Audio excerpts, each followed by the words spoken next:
Hi hello sisters and brothers ಎಲ್ಲ ಹೇಗಿದ್ದೀರಾ? ನಾನು ಚೆನ್ನಾಗಿದ್ದೀನಿ. ಹಾಗೆ ಇದು ಮಾರ್ನಿಂಗು ನಮ್ಮನೆ ಟೆರೆಸ್ ಮೇಲೆ ಬಂದಾಗ ಈ ರೀತಿ ಇದೆ. ನಾನು ಇವಾಗಿಂದ ಏನು ಮಾಡ್ತಾಯಿದ್ದೀನಪ್ಪ ಅಂದರೆ, ಇವಾಗ 1 ವೀಕಿಂದ ಮಾರ್ನಿಂಗು ಬೆಳಗ್ಗೆ ಇಲ್ಲೇ ಟೆರೆಸ್ ಮೇಲೆ ವಾಕ್ ಮಾಡ್ತಾಯಿದ್ದೀನಿ, ಹಾಗೆ ಎಕ್ಸಸೈಸ್ ಮಾಡ್ತಾಯಿದ್ದೀನಿ. ಸ್ವಲ್ಪ ಅಂದರೆ ಕೈಗೆ ಅದು ಇನ್ನೂ ಕೂಡಿಲ್ಲ, ಬಟ್ ಆದ್ರೂ ಸ್ವಲ್ಪ ಸ್ಟಾರ್ಟ್ ಮಾಡ್ಕೊಂಡಿದ್ದೀನಿ. ಎಂತಕ್ಕಪ್ಪ ಅಂತ ಮುಂದೆ ಹೇಳ್ತೀನಿ. ಹಾಗೆ ಯಾರೆಲ್ಲ ನಮ್ಮ ಚಾನಲ್ನ ಹೊಸ್ದಾಗಿ ನೋಡ್ತಾ ಇದ್ದೀರಾ, ಪ್ಲೀಸ್ ಸಬ್ಸ್ಕ್ರೈಬ್ ಮಾಡ್ಕೊಂಡು ನೋಡಿ. ವಿಡಿಯೋ ಇಷ್ಟ ಆಯಿತು ಅಂದರೆ ಲೈಕ್ ಮಾಡಿ, ಕಮೆಂಟ್ ಮಾಡಿ, ಶೇರ್ ಮಾಡಿ. ನಿಮ್ಮ ಫ್ಯಾಮಿಲಿ ಫ್ರೆಂಡ್ಸಿಗೆ ನನ್ನ ವಿಡಿಯೋನ ಕಳಿಸಿ, ಅವ್ರಿಗೂ ಸಬ್ಸ್ಕ್ರೈಬ್ ಮಾಡ್ಕೊಳ್ಳೋಕ್ಕೆ ಹೇಳಿ, ವಿಡಿಯೋಸ್ ನೋಡೋದಕ್ಕೆ ಹೇಳಿ, ಹಾಗೆ ಸಪೋರ್ಟ್ ಮಾಡಿ ಅಂತ ಕೇಳ್ಕೊತೀನಿ. ಹಾಗೆ ಮಾರ್ನಿಂಗ್ ವ್ಯೂ ಈ ರೀತಿ ಕಾಣಿಸ್ತೈತೆ. ಬೆಂಗಳೂರಂತೂ ನೋಡ್ಬೋದು, ಕೂಲ್ ವಾತಾವರಣ. ಇನ್ನೂ ಸೂರ್ಯ 7 ಗಂಟೆ 7 ಕಾಲ ಆಗಿದ್ದರೂ ಸೂರ್ಯ ಅಂತೂ ಕಾಣಿಸ್ತಾ ಇಲ್ಲ. ಬಟ್ ನಾನು ಸ್ವಲ್ಪ ಎಕ್ಸಸೈಸ್ ಮಾಡೋಣ ಅಂತ ಬಂದೆ. ಎಕ್ಸಸೈಸ್ ಏನಕ್ಕಪ್ಪ ಅಂತಂದರೆ, ನಾನು ಇವಾಗ ಬಿದ್ದನಲ್ವಾ, ಸೊ ಬಿದ್ದಾಗ ನನ್ನ ಕೈ ಕೊಟ್ಟೆ, ಅಂದರೆ ಜಾರಿ ಬೀಳಿದಾಗ ನಾನು ನನ್ನ ಎಡಗೈನ ಕೈ ಕೊಟ್ಟೆ. ಅದು ನನ್ನ ವೆಯ್ಟು ತಡೆದಿಲ್ಲ, ಹಾಗಾಗಿ ನನಗೆ ಬೋನ್ ಫ್ರ್ಯಾಕ್ಚರ್ ಅಂದರೆ ಮೂಳೆ ಫ್ರ್ಯಾಕ್ಚರ್ ಆಗಿದೆ. ಸೊ ಈ ಫ್ರ್ಯಾಕ್ಚರ್ಗೆ ನನ್ನ ವೆಯ್ಟ್ ಗೇನು ಒಂದು ಕಾರಣ ಅಂತ ಹೇಳ್ಬೋದು. ಹಾಗಾಗಿ ನಾನು ತುಂಬ ವರ್ಷ ಆಗೋಯಿತು. ನಾನು ಮುಂಚೆ ವಾಕಿಂಗ್ ಹೋಗ್ತಾಯಿದ್ದೆ. ವಾಕಿಂಗ್ ಹೋಗೋದು ಬಿಟ್ಟು ತುಂಬ ವರ್ಷ ಆಯಿತು ಅಂತಲೇ ಹೇಳ್ಬೋದು. ಹಾಗೆ ನಾವು ವಾಕಿಂಗ್ ಹೋಗೋದಕ್ಕೆ, ಎಕ್ಸಸೈಸ್ ಮಾಡೋದಕ್ಕೆ ಬೇಕು, ಏನಾದರೂ ಬಟ್ಟೆ ಬೇಕು, ಟಿ ಶರ್ಟು, ಹಾಗೆ ವಾಕಿಂಗ್ ಬಟ್ಟೆ ಬೇಕು, ಹಾಗೆ ಯೋಗ ಬಟ್ಟೆ ಬೇಕು ಅಂತ ಏನಿಲ್ಲ. ನಾವು ಹಾಕಿರೋ ಬಟ್ಟೆನಲ್ಲೇ ನಾವು ಎಕ್ಸಸೈಸ್ನ ಮಾಡ್ಬೋದು. ನೋಡ್ತಾ ಇರ್ಬೋದು, ನಾನು ಕೂಡ ಇವಾಗ ಈ ರೀತಿ ಮಾಡ್ತಾಯಿದ್ದೀನಿ. ಸಿಂಪಲ್ಲಾಗಿ ನನಗೆ ಗೊತ್ತಿರೋ ಅಷ್ಟು ನಾನು ಒಂದು ಸ್ವಲ್ಪ ಅಂದರೆ ನಮ್ಮ ಬಾಡಿ ಫ್ಯಾಕ್ಟು ಯಾವುದರಲ್ಲಿ ಕರಗುತ್ತೆ ಅನ್ನೋದು ನಾನು ನೋಡಿಕೊಂಡು ಒಂದು 2-3 ಎಕ್ಸಸೈಸ್ನ ನಾನು ಇಲ್ಲಿ ಮಾಡ್ತಾಯಿದ್ದೀನಿ. ಇದರಿಂದ ಏನು, ಇದನ್ನು ಸ್ಟಾರ್ಟ್ ಮಾಡಿದ್ಮೇಲೆ ಅಂದರೆ 1 ವೀಕ್ ಆಯಿತು. 1 ವೀಕ್ ಆದಮೇಲೆ ಇದನ್ನು ಸ್ಟಾರ್ಟ್ ಮಾಡಿದ್ಮೇಲೆ ಏನು ಅನ್ನಿಸ್ತು ಅಂತಂದರೆ, ನನಗೆ ಸ್ವಲ್ಪ ನನ್ನ ಬಾಡಿ ಫ್ರೀ ಅಂತ ಅನ್ನಿಸ್ತು. ನಾನು ಒಂದೇ ಸಲ ನಾನು ವೆಯ್ಟ್ ಲಾಸ್ ಮಾಡ್ಕೊಂಡೆ ಅಂತ ಹೇಳಲ್ಲ, ಬಟ್ ಬಾಡಿ ಫ್ರೀ ಅನ್ನಿಸ್ತು, ಸ್ವಲ್ಪ ಹಗುರ ಅಂತ ಅನ್ನಿಸ್ತು. ಹಾಗೆ ಒಂದೇ ಸಲ ಮಾಡಿಬಿಟ್ಟು ಫುಲ್ ಮೈ ಪೇಯ್ನ್ ಮಾಡಿಕೊಂಡು ಮತ್ತೆ ಏನಾದರೂ ಇನ್ನೊಂದು ಮಾಡ್ಕೊಳ್ಳೋದು ಬೇಡ ಅಂತ ಹೇಳ್ಬಿಟ್ಟು ಒಂದು 2 ಮಿನಿಟ್ಸು 5 ಮಿನಿಟ್ಸು ಆ ರೀತಿ ಮಾಡಿಬಿಟ್ಟು ಮತ್ತೆ ವಾಕ್ ಮಾಡ್ತೀನಿ. ನಾನು ಒಂದು 20 ಮಿನಿಟ್ಸ್ 25 ಮಿನಿಟ್ಸ್ ನಾನು ವಾಕ್ ಮಾಡೋದು, ವಾಕು ಪ್ಲಸ್ ಎಕ್ಸಸೈಸ್ 2 ಸೇರಿಸಿ. ಎಕ್ಸಸೈಸ್ನ ನಾನು ಜಾಸ್ತಿ ಮಾಡೋದಕ್ಕೆ ಹೋಗಲ್ಲ, ಯಾಕಂದರೆ ನನಗೆ ಸ್ವಲ್ಪ ಹೊಟ್ಟೆ ನೋವು ಇದೆ. ಹಾಗಾಗಿ ನಾನು ಜಾಸ್ತಿ ಮಾಡಿದ್ರೆ ಹೊಟ್ಟೆ ನೋವು ಬರುತ್ತೆ ಅಂತ ಹೇಳ್ಬಿಟ್ಟು ಸ್ವಲ್ಪನೇ ನಾನು ಎಕ್ಸಸೈಸ್ನ ಮಾಡ್ತಾಯಿದ್ದೀನಿ. ಇವತ್ತಿನ ಟಾಪಿಕ್ ಏನಪ್ಪ ಅಂದರೆ ಹೆಲ್ತ್ ಬಗ್ಗೆ ಮಾಡ್ತೀನಿ. ಹೆಲ್ತ್ ಬಗ್ಗೆ ನನಗೆ ಗೊತ್ತಿರೋ ಅಷ್ಟನ್ನು ನಾನು ನಿಮಗೆ ಹೇಳ್ತೀನಿ. ಹೆಲ್ತ್ ಬಗ್ಗೆ ಏನಪ್ಪ ಅಂತಂದರೆ, ಮನುಷ್ಯನಿಗೆ ಅವನಿಗೆ ವಯಸ್ಸಾಗ್ತಾಯಿದೆ, ಹಾಗೆ ನಮ್ಮ ಸಾವು ಹತ್ತಿರ ಬರ್ತಾಯಿದೆ ಅಂದಾಗಲೇ ಅವನ ಹೆಲ್ತ್ ಬಗ್ಗೆ ತುಂಬ ಕಾನ್ಷಿಯಸ್ ಆಗೋದು ನೀವು ನೋಡಿರ್ಬೋದು, ಇನ್ಕ್ಲೂಡಿಂಗ್ ಮೀ, ನನ್ನ ಸೇರಿಸಿ ನಾನು ಹೇಳ್ತಾ ಇದ್ದೀನಿ. ನನಗೆ ಇದು ಬಿದ್ದ ಮೇಲೇ ನನಗೆ ಗೊತ್ತಾಗಿದ್ದಿದ್ದು, ಈ ಥರ ಏನಕ್ಕೆ ಬಿದ್ದೆ, ನಾನು ದಪ್ಪ ಆಗಿದ್ದೀನಿ, ನಾನು ವೆಯ್ಟ್ ಗೇನ್ ಆಗಿದೆ.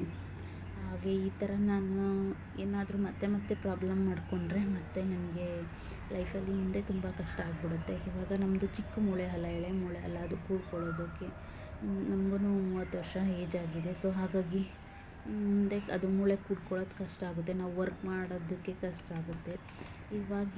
ಆಗಿನ ಕಾಲದಲ್ಲಿ 60 ವರ್ಷ 70 ವರ್ಷದವರೆಗೂ ತುಂಬ ಗಟ್ಟಿಮುಟ್ಟಿಯಾಗಿರ್ತಿದ್ರು. ನಾವೀಗೊಂದು 30 ವರ್ಷಕ್ಕೆ 40 ವರ್ಷಕ್ಕೇ ಇವಾಗ ವಯಸ್ಸಾಗಿ ಅಜ್ಜಿ ತಾತದೇ ರಾಗಿ ಕೈ ಕಾಲು ಮೂಳೆ ಮುರ್ಕೊಂಡಿರ್ತೀವಿ.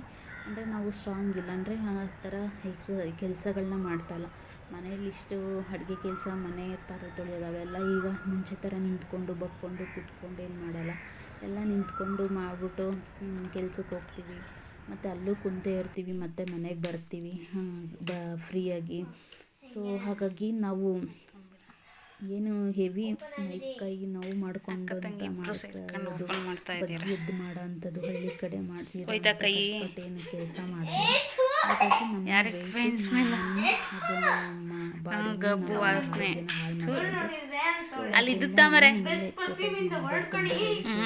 ಏನು ದುಡ್ಡಿಂದು ಪೇಂಟಿಂದು ಎಲ್ಲ ನಮ್ಮ ಹತ್ರ ಬಂದಿದೆ ಅನ್ನುವಾಗಲೇ ಅವ್ನಿಗೆ ಬದುಕಬೇಕು ಅಂತ ಆಸೆ ಬರುತ್ತೆ. ನೀವೇ ಒಂದ್ಸಲ ನೋಡಿ, ನಿಮ್ಗೆ ಏನಾದರೂ ನೀವೇ ಇಮ್ಯಾಜಿನ್ ಮಾಡ್ಕೊಳ್ಳಿ. ಏನಾದರೂ ನಿಮಗೆ ಆಯಿತು, ನಿಮಗೇನೋ ಇದೆ ಅಂತ ಅನ್ನಿಸ್ತಾ ಅನಿಸುತ್ತೆ ಅಂತಂದರೆ ಅವಾಗ ನಾನು ಸ್ವಲ್ಪ ದಿವಸ ಬದುಕಬೇಕು, ನನಗೋಸ್ಕರ ಅಲ್ದಿದ್ರು ನನ್ನ ನಂಬ್ಕೊಂಡಿರೋರು, ನನ್ನ ಫ್ಯಾಮಿಲಿಗೋಸ್ಕರ ಬದುಕಬೇಕು, ಕರ್ತವ್ಯಗಳನ್ನ ಮುಗಿಸ್ಬೇಕು, ಅದಕ್ಕೋಸ್ಕರ ನಾನು ಬದುಕಬೇಕು ಅಂತ ಅನಿಸುತ್ತೆ. ಅಂದರೆ ಸಾವು ಹತ್ರ ಬಂದಿದೆ ಅಂತಲ್ಲ, ನಿಮ್ಗೇನಾದರೂ ಕಾಯಿಲೆ ಬಂದರೆ, ನಿಮ್ಗೇನಾದರೂ ಆದರೆ ನೀವು ನಿಮ್ಮ ನಂಬ್ಕೊಂಡಿರೋರು ಯಾರ ಮೇಲೆ ಡಿಪೆಂಡ್ ಆಗ್ತಾರೆ? ಈಗ ಎಕ್ಸಾಂಪಲ್ ನಾನೇನೆ. ನನಗೆ ಈ ರೀತಿ ಕೈ ಫ್ರ್ಯಾಕ್ಚರ್ ಆಯಿತು. ನನ್ನ ಮಕ್ಕಳು ಅಡುಗೆ ಮಾಡ್ಕೊಳ್ಳೋಕೆ ಎಷ್ಟು ಕಷ್ಟ ಆಯ್ತೈತೆ ಅಂತ ನನಗೆ ಗೊತ್ತು. ನನ್ನ ಮಗಳು ಹೇಳ್ತಾ ಇರ್ತಾಳೆ, ಅಮ್ಮ ನನಗೆ ತುಂಬ ಹೆವಿ ಆಯಿತು, ನಾನು ಸೆಕೆಂಡ್ PU ಈ ಸಲ ಕಾಲೇಜು ಹೋಗಬೇಕು ಅಂತ. ಮತ್ತು ನಾನು ಅವಳು ಬೆಳಗ್ಗೆ ತಿಂಡಿ, ಅಡುಗೆ, ಮನೆ ಒರೆಸೋದು ಕಷ್ಟ ನಿದ್ದೆ ಇಲ್ಲ ಅಂತ, ಮತ್ತು ರಾತ್ರಿ ಅಡುಗೆ ಆದ್ರೂ ನಾನು ಆದಷ್ಟು ಹೆಲ್ಪ್ ಮಾಡ್ತೀನಿ, ನನ್ನ ಕೈಲಿ ಎಷ್ಟು ಮಾಡೋಕ್ಕಾಗುತ್ತೋ. ಬಟ್ ಆದ್ರೂ ಒಂದು ಫ್ಯಾಮಿಲಿ ಮೇಲೆ ಎಷ್ಟು ಕೆಲಸಗಳಿರ್ತವೆ.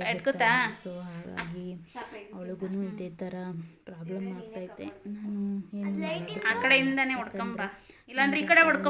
ಇದೆ. ಸೊ ಇವಾಗ ಅನ್ಸೋದು ಆಗಬಾರ್ದಿತ್ತು, ನಾವು ಇನ್ನೂ ಬದುಕಬೇಕು, ನಮ್ಮಿಂದ ನಮ್ಮ ಮಕ್ಕಳನ್ನ ಸೇರಿಸ್ಬೇಕು, ಅವ್ರಿಗೆ ಒಂದು ಒಳ್ಳೆ ಎಜುಕೇಷನ್ ಕೊಡಿಸಿ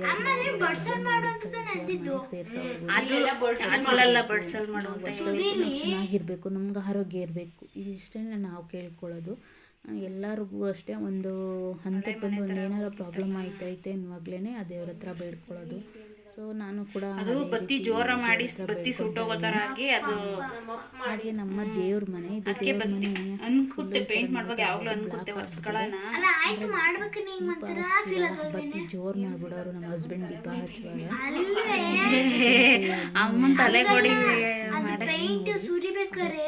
ಹುರಿದೋಗುತ್ತೆ, ಜೊತೆಗೆ ಬತ್ತಿ ಒಗ್ಗೇನು ಬರ್ತಾ ಹಂಗಾಗ್ಬಿಟ್ಟು ದೇವ್ರ ಮನೆ ಬ್ಲ್ಯಾಕ್ ಆಗಿತ್ತು, ತುಂಬ ದಿವಸದಿಂದ ಆಗಿತ್ತು. ನಾವು ಅದನ್ನೇನು ತಲೆ ಕೆಡಿಸ್ಕೊಂಡಿರಲಿಲ್ಲ, ಹಂಗೆ ಒರೆಸ್ಕೊಂಡಿದ್ವಿ. ಇವಾಗ ಹಬ್ಬ ಬಂತಲ್ಲ, ಲಕ್ಷ್ಮೀ ಹಬ್ಬ. ಸೊ ನೆಕ್ಸ್ಟ್ ವೀಕ್ ಹಬ್ಬ ಇರೋದು. ಆ ಟೈಮ್ಗೆ ನಮ್ಮದು ಮಂತ್ಲಿ ಪೀರಿಯಡ್ಸ್ ಇರುತ್ತೆ. ಸೊ ಹಾಗಾಗಿ ಈ ವಾರನೇ ಮಾಡಿಬಿಡೋಣ. ಅಂದರೆ ಸಿಂಪಲ್ಲಾಗಿ ಮಗಳ ಕೈಲೇ ಮಾಡಿಸ್ತೀನಿ. ಹೋದ ವರ್ಷವೂ ಅವಳೇ ಮಾಡಿದ್ವಿ, ಈ ವರ್ಷವೂ ಅವಳ ಕೈಲೇ ಮಾಡಿಸ್ತೀನಿ. ಹಾಗಾಗಿ ಪೇಂಟ್ ಮಾಡೋಣ ಅಂತ ಹೇಳಿಬಿಟ್ಟು ಪೇಂಟ್ನ ಮಾಡಿಸ್ದೆ. ನನ್ನ ಮಗಳೇ ಮಾಡಿದ್ಲು. ಹಾಗೆ ನಾನು ಒಂದು ಕೈಲೇ ಎಷ್ಟು ಕ್ಲೀನ್ ಮಾಡಿದೆ ಅಷ್ಟು ಕೈ ನೋವು ಏನು